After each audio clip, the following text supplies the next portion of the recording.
Hello बच्चों, चलिए प्रश्न पढ़ते हैं। प्रश्न दिया है, अंकुरित हो रहे बीजों में श्वसन से ऊर्जा उत्पन्न होती है जिसे डैश, यहाँ पर रिक्त स्थान है, के रूप में देखा जा सकता है। तो हमें इस रिक्त स्थान को भरना है। हमें यहाँ पर बताना है कि यहाँ पर क्या आएगा।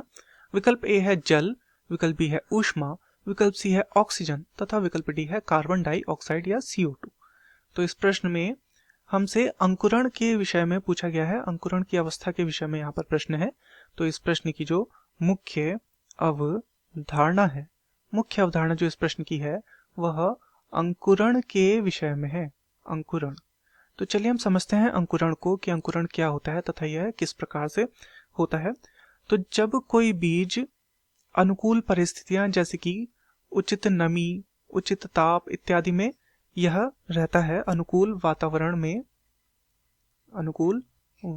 में होता है, तो ऐसी स्थिति में इस बीज पर एक लंबा हरा प्रवर्ध उत्पन्न होता है। लंबा हरा प्रवर्ध यहाँ पर क्या होता है, उत्पन्न होता है। इस जो प्रवर्ध होता है, इस प्रवर्ध को कहा जाता है अंकुर तथा इस प्रक्रिया को कहा जाता है अंकुरण। तो इस प्रकार से यहाँ पर क्या होता है, एक लंबा हरा प्रवर्ध उत्पन्न होता है जिसे अंकुर कहा जाता है और इस प्रक्रिया को अंकुरण कहा जाता है। इसमें अंकुरण के समय बीज में क्या होता है, श्वसन देखने को मिलता है, श्वसन, तथा इस श्वसन की प्रक्रिया में मुख्यतः अंतः शोषण की प्रक्रिया होती है। इस बीज में उस समय हमें अंतः शोषण की प्रक्रिया यहाँ पर देखने को मिलेगी।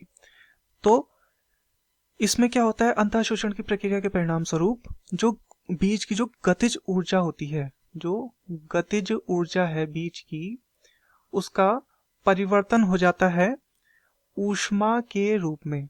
ऊष्मा में परिवर्तन हो जाता है किसका, गतिज ऊर्जा का।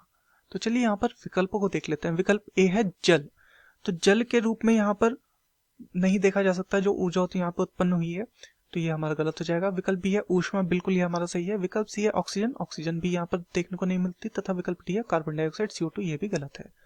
तो यहाँ पर क्या आ जाएगा, यहाँ पर आ जाएगा ऊष्मा। तो दिए गए प्रश्न का सही उत्तर होगा विकल्प बी, ऊष्मा। मैं आशा करता हूँ आपकी यह समझ में आया होगा। धन्यवाद।